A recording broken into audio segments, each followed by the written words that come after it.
नमस्कार, मैं हूं पवन त्यागी। विपक्षी पार्टियों ने, इंडी गठबंधन ने यह तय कर लिया है कि वो मोदी सरकार को इस 5 साल के कार्यकाल में संसद में कोई काम नहीं करने देगा। इसका जो संदेश है वो पहले से ही राहुल गांधी समेत कई विपक्षी पार्टी के नेता खुलेआम बोल चुके कि अब की बार पहले से संसद में अलग होगा। राहुल गांधी ने तो चुटकियां लेते हुए यह कहा कि इस बार संसद में मजा आएगा। यह दिखा रहा है कि ये जो सांसद चुनकर के आए हैं, खासतौर पे इंडी गठबंधन के जो सांसद हैं, इन लोगों ने तय कर दिया कि वो मोदी के विरोध में देश का विरोध जरूर करेंगे और करोड़ों अरबों रुपया जो संसद पर खर्च हुआ है, उसमें जो प्रति घंटे करोड़ों रुपया इन पर खर्च होता है, उसको ये बर्बाद करेंगे। ये जो सांसद हैं, इनको सदन में वहां देश के मुद्दों की चर्चा करने, नए कानून बनाने, कानून को अगर संशोधित करना है उस पर चर्चा करने के लिए, देश की समस्याओं को उठाने के लिए वहां चुनकर भेजा जाता है। जनता के प्रतिनिधि होते हैं। लेकिन विपक्षी दल इंडी गठबंधन के इरादों से साफ दिखाई दे रहा है कि वो जनता के मुद्दे उठाने के बजाय व्यक्तिगत अपना स्वार्थ और ताकत की लड़ाई ये करने में बिल्कुल भी पीछे नहीं रहेंगे और वो मोदी को कमजोर नेता दिखाने में लगे हुए हैं, नैरेटिव सेट करने में लगा हुआ है। पहले ही दिन जब संसद का सत्र शुरू होना था, मोदी जी ने जो मीडिया को संबोधित किया उसमें उन्होंने इस बात को कहा कि जिम्मेदार विपक्ष की देश को जरूरत है। यह पहले भी उन्होंने बोला है, लेकिन विपक्षी पार्टी जिम्मेदारी निभाने को तैयार नहीं है, जो गंभीरता के मुद्दे हैं उस पर उठाने को तैयार नहीं है। संसद के पहले दिन जब प्रोटेम स्पीकर की नियुक्ति हुई, पूरा हंगामा संसद में कर दिया गया और हंगामे की केवल एक वजह यह था कि इंडी गठबंधन अपने सांसद को प्रोटेम स्पीकर नियुक्त कर देना चाहता था, जो मात्र 3 दिन के लिए होता है। ऐसा क्या हो गया? प्रोटेम स्पीकर की नियुक्ति वो 3 दिन के लिए जो होनी है, वो क्यों कराना चाहते हैं?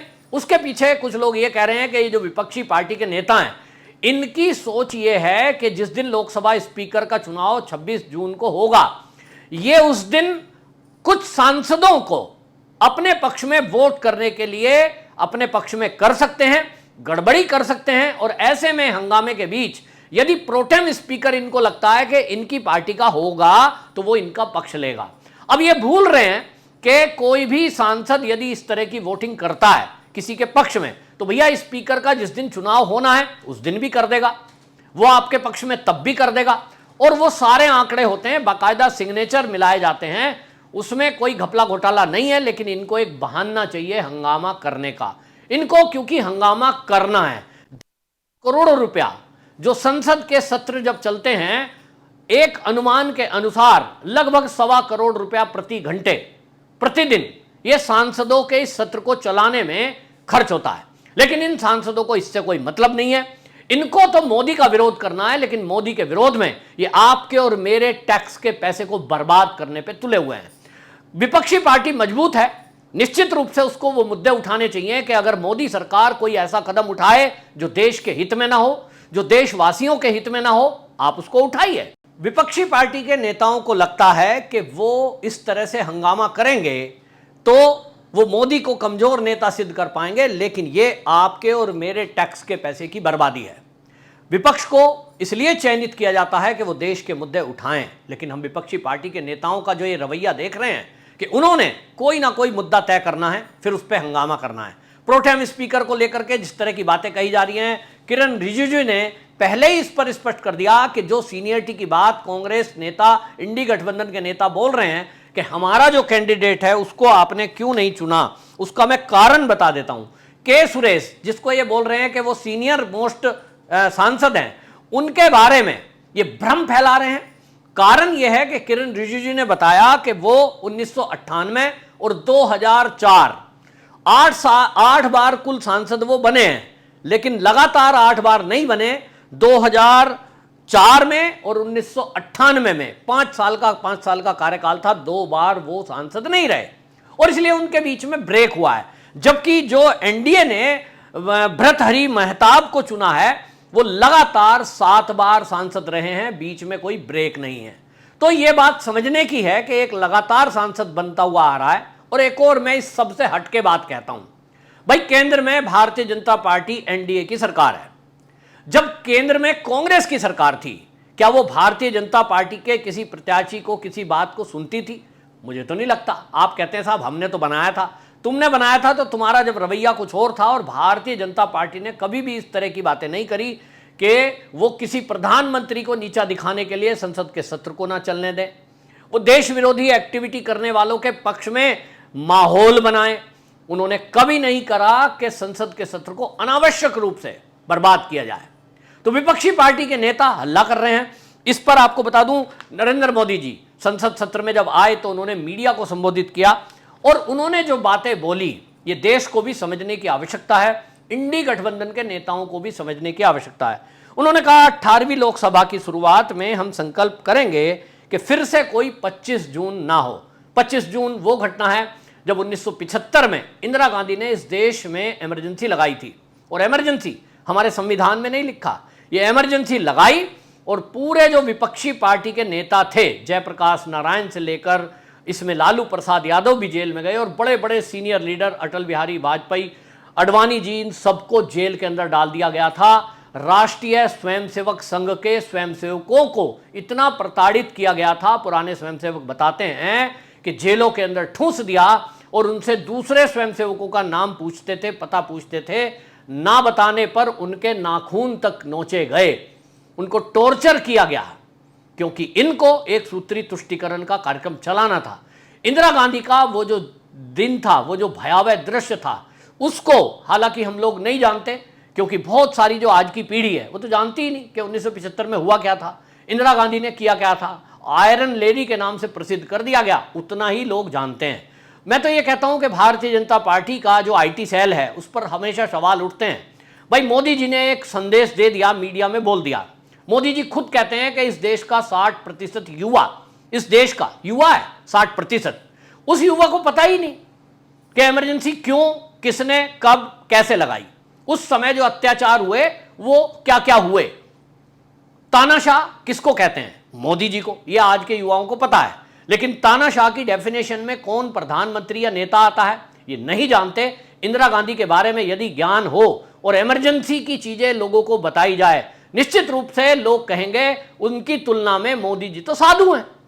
लेकिन भारतीय जनता पार्टी या बीजेपी सरकार, मोदी सरकार ने भी एक प्रयास कभी नहीं किए कि वो जो 75 की इमरजेंसी थी उस पर कोई डॉक्यूमेंट्री बनाती, छोटी छोटी क्लिप बनाती।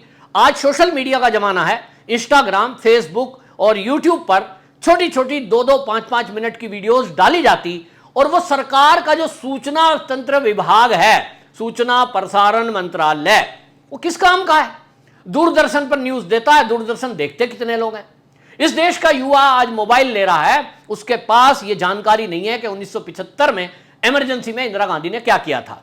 उसके उलट इस देश के युवाओं को कांग्रेस और उसका आईटी सेल ये समझाने में कामयाब रहा कि मोदी जी ने किस तरह से न्यायपालिका पर दबाव बनाया है, किस तरह से वो लोगों की बात नहीं सुनते हैं, और मोदी जी तो अपनी चलाते हैं और वो तो तानाशाह है। तो ये मैं सरकार की कमजोरी कहूंगा। मोदी जी का ये वक्तव्य था कि उन्होंने जो बोला 18वीं लोकसभा की शुरुआत में हम संकल्प करेंगे कि फिर से कोई 25 जून ना हो, जहां संविधान को पूरी तरह नकार कर देश को एक जेल में बदल दिया गया था। देश की जनता विपक्ष से अच्छे कदमों की अपेक्षा करती है, लोकतंत्र की गरिमा को वो बनाए रखें, जनता की उनसे यही अपेक्षा है। लेकिन मोदी जी, आप जान लें कि पिछले 2 टर्म में ये जो विपक्ष है इन्होंने कोई सीख नहीं ली, और इस बार तो इनकी संख्या ज्यादा है। तो आप ये उम्मीद कर रहे हैं कि इनका हृदय परिवर्तन हो जाएगा, राहुल गांधी कुछ बदल जाएगा, मल्लिकार्जुन खड़गे कुछ देशभक्ति के गाने गाएंगे। ये होना नहीं है। मोदी जी, आप अपने को बदलिए, विपक्षी पार्टी तो बदलने को तय नहीं है। उन्होंने पहले दिन नहीं, चुनाव के रिजल्ट आने के बाद से बताना शुरू कर दिया था कि मोदी को इस बार काम नहीं करने देंगे। पिछली बार की तरह जो लास्ट में आपने किया कि जो हल्ला करे उठा के बाहर, मतलब सस्पेंड करो, निकाल के बाहर करो, देश की संसद डिस्टर्ब नहीं होनी चाहिए।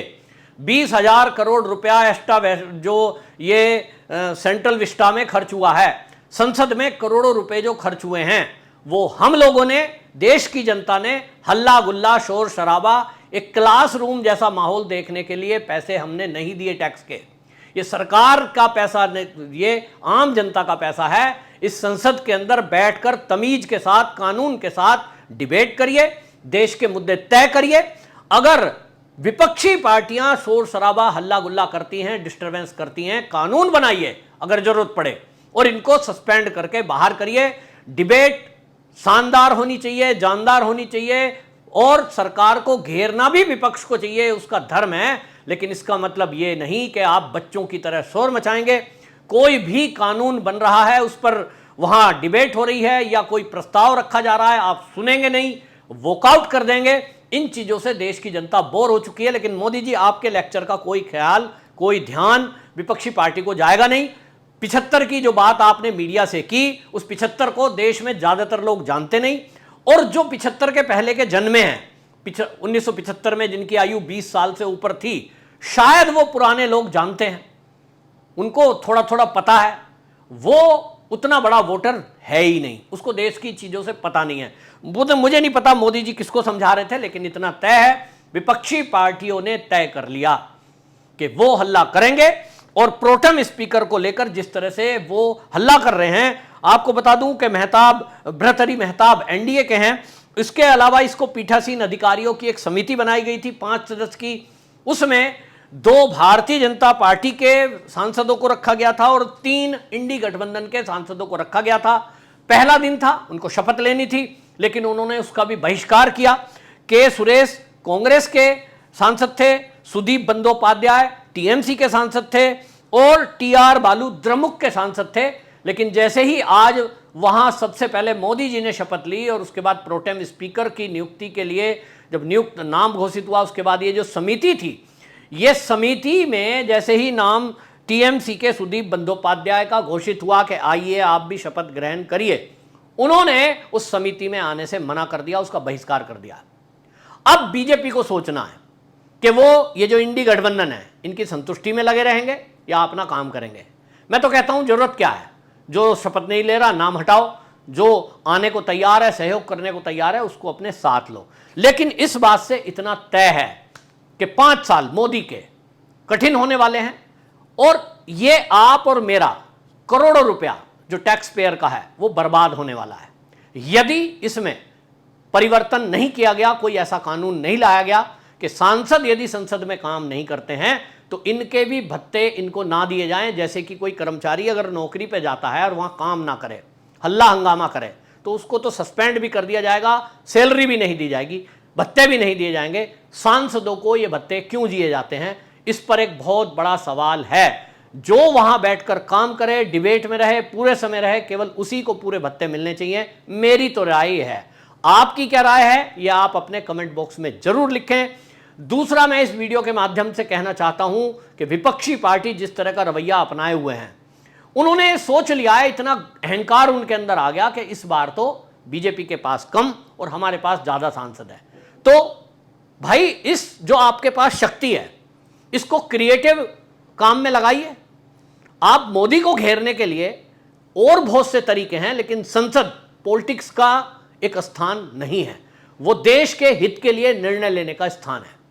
और यदि आपने तय कर लिया है कि आप तो देश को, जो देश का पैसा है उसको बर्बाद करोगे ही, मोदी को घेरने के चक्कर में संसद का सत्र नहीं चलने दोगे, तब फिर कड़े कदम मोदी सरकार को उठाने चाहिए। और इस कदम को उठाने के बाद ये तय करना चाहिए कि हल्ला हंगामा करने वालों के साथ, जैसे पहले सत्र में जगदीप धनखड़ जी ने राज्यसभा में और ओम बिरला जी ने लोकसभा में कई सांसदों को सस्पेंड किया था, फिर ये कहेंगे लोकतंत्र की हत्या हो रही है, जबकि लोकतंत्र की हत्या 1975 में इंदिरा गांधी के शासन में हुई थी, जिसका जिक्र मोदी जी ने किया। आपसे भी मेरा आग्रह है, हर एक के फोन में आजकल गूगल है, गूगल करें और उसमें टाइप करें 1975 इमरजेंसी, तो आपको बहुत सारी चीजें पढ़ने को मिलेंगी। देशवासियों को जानना चाहिए कि आखिरकार मोदी जी ने जो 1975 की याद दिलाई है उसमें हुआ क्या था। तो आपकी जानकर आंखें फटी की फटी रह जाएंगी। तब आप तय कर पाएंगे कि तानाशाह मोदी है या कोई और। आपकी क्या राय है, कमेंट बॉक्स में जरूर बताएं। वंदे मातरम।